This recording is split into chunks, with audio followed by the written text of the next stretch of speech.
कांग्रेसियों पर अगर इतनी ही नाराजगी है तो फिर जो ये इंडिया गठबंधन एक बनाया गया है फिर उसमें शामिल होने के लिए इतनी क्यों चटपटा रहे हैं अभय सिंह चौटाला? रामकुमार गौतम का बैठा पाछे किसी अधिकारी की हिम्मत को नहीं अगर वो लोगों ने परेशान कर दे इतना तो दादम दम है उन्हें होगा मैं I am a powerless MLA तो फिर छोड़ दो कुर्सी वो। हुड्डा साहब की तरफ से भी एक बयान आया था, बोले जी हम उप मुख्यमंत्री जो है वो ब्राह्मण समाज का बना देंगे। बाद में विरोध होया था, बोले जी उप मुख्यमंत्री हम 4 बना देंगे। तो उस पे क्या कहना चाहोगे? अपना हरियाणा में कहावत है बादल की छाया ओस का पानी और लूट का माल एंटरटेन ही कर दे। वैसे एक उप मुख्यमंत्री हमारे हरियाणा में फिलहाल अब भी हैं, आजकल राजस्थान का ही थोड़ा सा रुख ज्यादा कर रखा है, उन खातर क्या कहना चाहोगे? हरियाणा से मतलब जमी जमाई उधर छोड़ के राजस्थान का ही क्यों प्लान करना लगे? तो लूट का माल तो हरियाणा तक इकट्ठा कर लिया। ईब किसी ने बुका दिए वह राजस्थान में भी चाबीदार है हाथ में आ जाएगी। वो लूट का माल के बरबर जोड़े इब राजस्थान में बांटते फिर हैं। मैं तो नहीं होगा भाई बांटना है लूट वाला माल कम तक मूर हरियाणा में बांट लियो कम तक। नमस्कार, मैं हूं अंकिता सिंह और आप देख रहे हैं सिटी बिग न्यूज। भाई चुनावी साल आने वाला है और ऐसे में हरियाणा के राजनीतिक गलियारों में सरपट खूब तेजी से दौड़ रही हैं, अलग अलग चर्चाएं चल रही हैं। और ऐसे में एक पार्टी यानी कि इनेलो पार्टी जो कई जगह जो है चर्चाओं में बनी हुई है अलग अलग कारणों से। हाल ही में सबसे पहला जो एक बहुत लंबा पैदल सफर तय किया था उसको लेकर या अनेकों कारणों को लेकर, खैर जिस सफर की बात कर रहे हैं उस सफर में अभय सिंह चौटाला के साथ कंधे से कंधा मिलाकर के कदम से कदम मिलाकर के चलते हुए एक चेहरा और नजर आया था। और ये चेहरा किनका है? ये चेहरा है उमेश सिंह जी लोहान का। सर स्वागत है सिटी बिग न्यूज पर आपका। नमस्कार जी, धन्यवाद। बहुत बहुत स्वागत दोबारा से आपका। और सर नारनौंद हल्के से जो है आप लगातार अभी मैं देख रही हूँ बहुत दिनों से एक्टिव चल रहे हैं और बहुत बार चुनाव लड़ चुके हैं, जीत के काफी क्लोज तक पहुंच चुके हैं। आज भी नारनौंद हल्के में नाम काफी है आपका, तो क्या लग रहा है अब की बार कितना असर जो है जो ये जो पैदल यात्रा आपने की है उसका कितना असर आप मानते हैं? पैदल यात्रा ने पूरे हरियाणा की जो राजनीतिक काया थी उसको पलट के रख दिया है। हाँ हाँ। जिस इंडियन नेशनल लोक दल को लोग कह रहे थे ये पार्टी खत्म हो जाएगी, हमारे पुराने साथी तो कहते थे लोग क्या करेंगे एक थी न लो। इस यात्रा और अभय सिंह चौटाला के जनसंपर्क का ये प्रभाव हुआ कि मेवात से शुरू होके ये जो अम्बाड़ा जिले का मुलाना हल्का था वहाँ समापन हुआ इसका। 80 विधानसभा क्षेत्र हमने लगातार किए जी। हर जगह संगठन खड़ा हुआ। इतने लोगों को डिनर करवाना, लंच करवाना, ब्रेकफास्ट करवाना, रहने की व्यवस्था करना, सब लोगों ने अपना खर्चा पे किया। लोगों ने अभय सिंह चौटाला की बातों को सुना, उनको समझा, उनके व्यक्तित्व को समझा और जो भ्रांतियां उनके बारे में फैलाई गई थी उनके परिवार के द्वारा या आसपास के लोगों द्वारा, वो सच्चाई लोगों के सामने आएगी बिल्कुल। और लोगों ने ये मान लिया अगर भाई ये सच्चा आदमी है। राजनीति में सच्चा होना भी आज एक दुर्गुण माना जाता है और सच्चाई बोलने वाले को कभी कभी थोड़ा बहुत गुस्सा भी आ जाता है जब वो देखता है पाखंड और झूठ चल रही है। मगर कमाल की बात यह है कि ये गुस्सा विधानसभा में बड़ा फूट करके आता है। मतलब सामने ये नहीं देखा जाता कि कौन चेहरा बैठा है, कौन सा नेता बैठा है, बस फूट पड़ते हैं अभय सिंह चौटाला जी के साथ। जब आदमी लाचार हो जाए, जब मुख्य विपक्षी दल है कांग्रेस जो चुपचाप धृतराष्ट्र की तरह वहां बैठे रहे और जो प्रदेश का चीरहरण हो रहा है आज उनके जो अधिकार हैं, चाहे वो कर्मचारी हैं, चाहे वो नौजवान हैं, चाहे बुजुर्ग हैं, चाहे महिलाएं हैं, किसान हैं, आज सबके अधिकारों का चीरहरण हो रहा है द्रौपदी की तरह और कांग्रेसी राष्ट्र की तरह बैठे हुए तमाशा देख रहे हैं। ऐसे हालात में अभय सिंह चौटाला अपने आप में ये महसूस करते हैं कि 30 आदमी बैठे हैं और मेरे को अकेले को ये लड़ाई लड़ रही है, कोई मेरा साथ नहीं दे रहा। तो स्वाभाविक रूप से उसमें आपके अंदर गुस्सा भी आता है सरकार के प्रति। सर कांग्रेसियों पर अगर इतनी ही नाराजगी है तो फिर जो ये इंडिया गठबंधन एक बनाया गया है फिर उसमें शामिल होने के लिए इतनी क्यों चटपटा रहे हैं अभय सिंह चौटाला?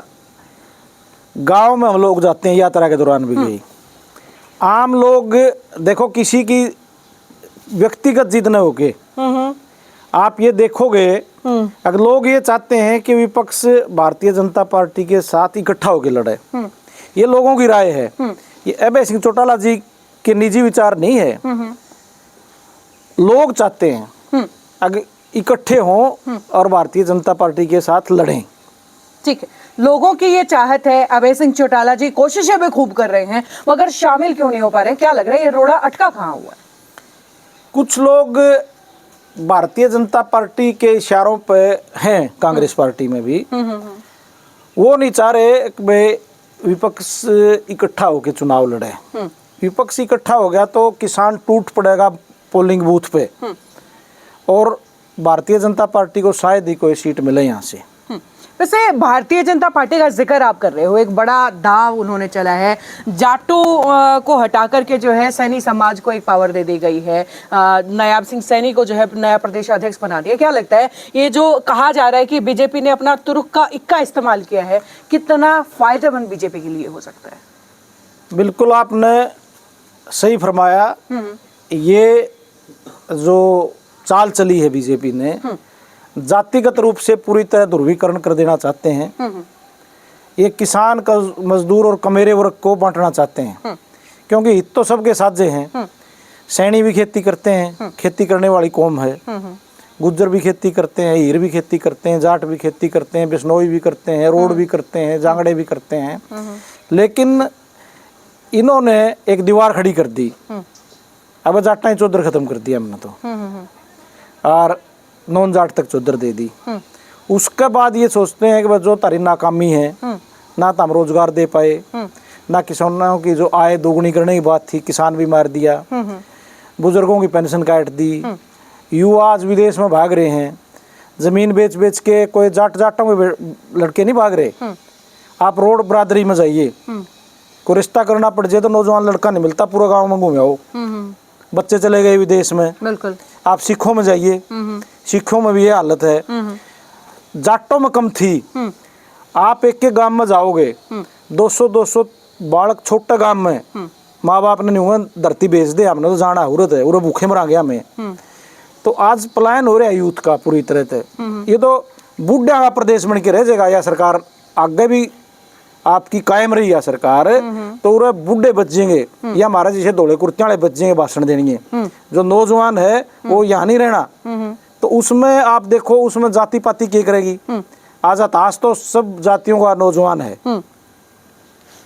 अच्छा, उसके अलावा जाति पाति का जब जिक्र चल रहा है तो एक हुड्डा साहब की तरफ से भी एक बयान आया था, बोले जी हम उप मुख्यमंत्री जो है वो ब्राह्मण समाज का बना देंगे। बाद में विरोध होया था, बोले जी उप मुख्यमंत्री हम 4 बना देंगे।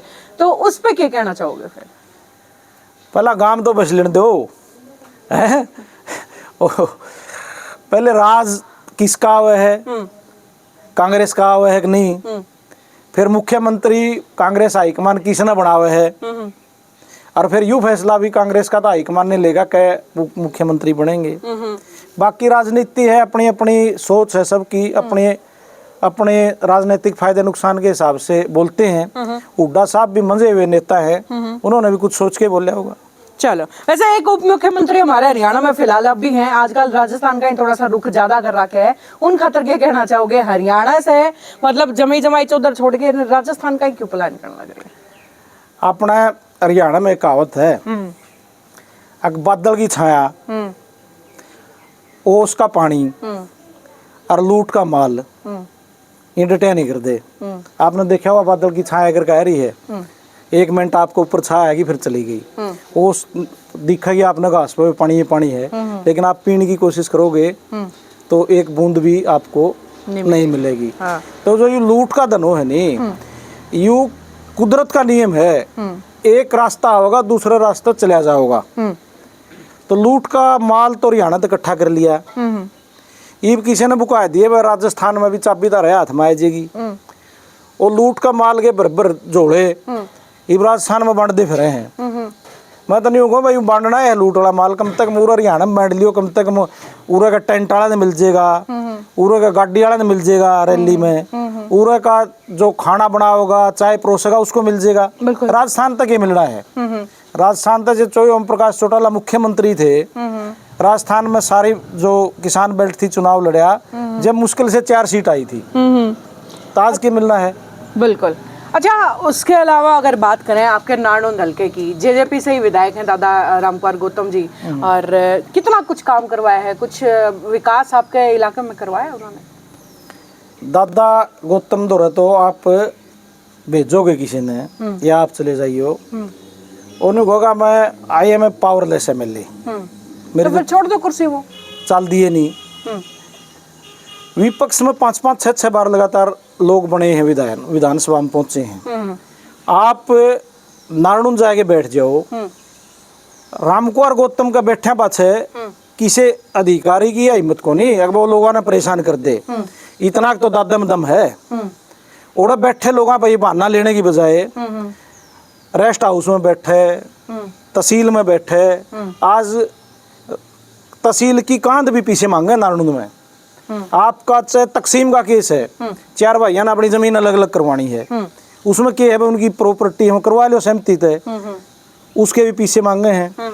आपने इंतकाल करवाना है, सरकार ने कह दिया, कानून बना दिया, इंतकाल तो रजिस्ट्री के साथ तुरंत करना पड़ेगा, उसमें भी कोई न कोई मीन में काट के इंतकाल के भी पीछे लग गए हैं। कोई काम ऐसा नहीं जो पीछे में ना होता हो।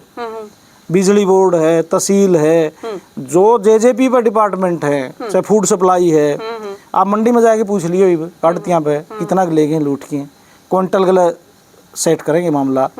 तो जब उड़ा बैठे हो जाएंगे तो उस लेवल के काम लोगों के आराम तक करवा सके हैं, जो लोग परेशान हैं जिनके कारण। जो बीमे की लूट है, बीमे की लूट जो कृषि के जो अधिकारी हैं जो बैठे हैं नारनौंद में, नारनौंद के साथ साथ और जगह भी, वो पटवारी गले बीमा कंपनियां गले मिलके हैं, उस गांव में जरा बाजरा का एक दाना नहीं होता, ओड़ा 200 किलो बाजरा के दिखा के पैसे ले जे हैं। और जरा जमींदार की फसल मर्जे है, ओड़ा कहते हैं और कोई बीमा नहीं, ये तो हमारा पैमाना ही में को नहीं आंदा, आपने 48 घंटे में रिपोर्ट को नहीं करी। 10 तरह के बहाने लगा के आज बहुत जगह धरने चल रहे हैं मुआवजे के लिए, जहाँ सही में नुकसान हुआ है। और आप RTI तर और तो इनका रिकॉर्ड निकलवा के देखोगे नहीं तो आपने दिखेगा ये तो ओड़ा तो गुलाब के फूल खिलाए दे हैं, जरा कांडे भी नहीं होंगे कागजा में, और पैसे बांट ले हैं।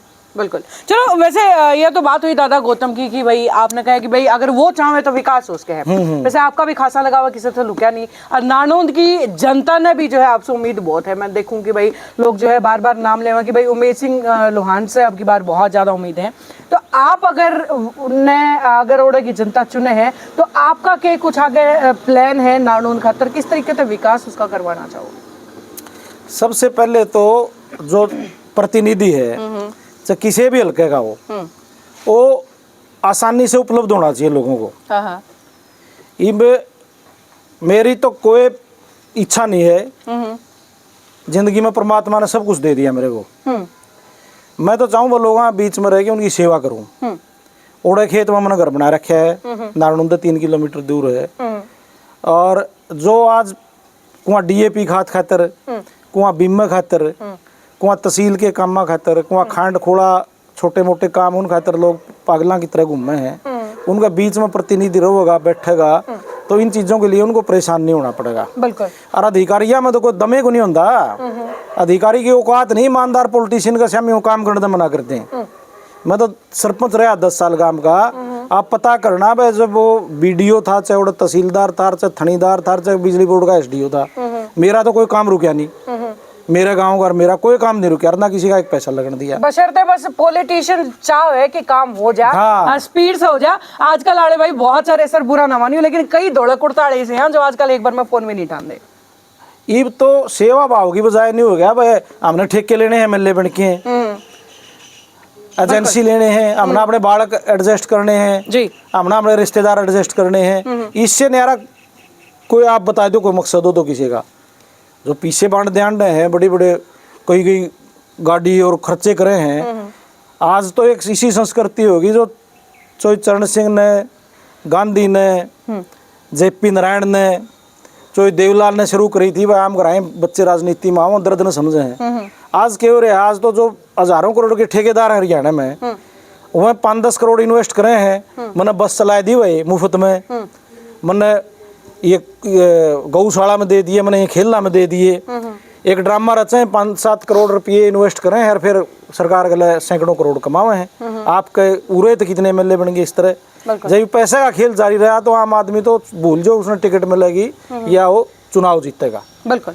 एक आखिरी सवाल, हाल फिलहाल में जो है अभय सिंह चौटाला जी के घर पे एक बड़ा फंक्शन था और तमाम राजनीतिक चेहरे अलग अलग पार्टियों से अलग अलग हस्ती जो उनके घर पे नजर आई, वो तस्वीरें भी जो है पूरा हरियाणा ने देखी। के लगे है इन तस्वीरों का कितना इम्पैक्ट हो उसके, क्योंकि अलग अलग पार्टी के अलग अलग नेता जो है एक साथ उन तस्वीरों में बैठे हुए नजर आए, आम जनता पे उसका कितना असर माना? जो कोई सामाजिक आपका घर में समारोह है, हाँ। उसमें तो राजनीतिक भेदभाव से ऊपर उठ के शामिल होना चाहिए एक दूसरे की खुशी में। ये परंपरा बहुत पहले से रही थी, ये तो जहरीब वाले पॉलिटिशियन ने घोल दिया। सबको मिल बैठना चाहिए, ऐसे मौके बार बार नहीं आते। बहुत लोग आए हैं, मेरे ख्याल तो सिरसे जिले से 20,000 लोग आए होंगे, तो लोग खुशी में शामिल हुए हैं, ये हमारे लिए गर्व की बात है। चलिए, बहुत बहुत शुक्रिया सर आपका हमारे साथ जुड़ने के लिए।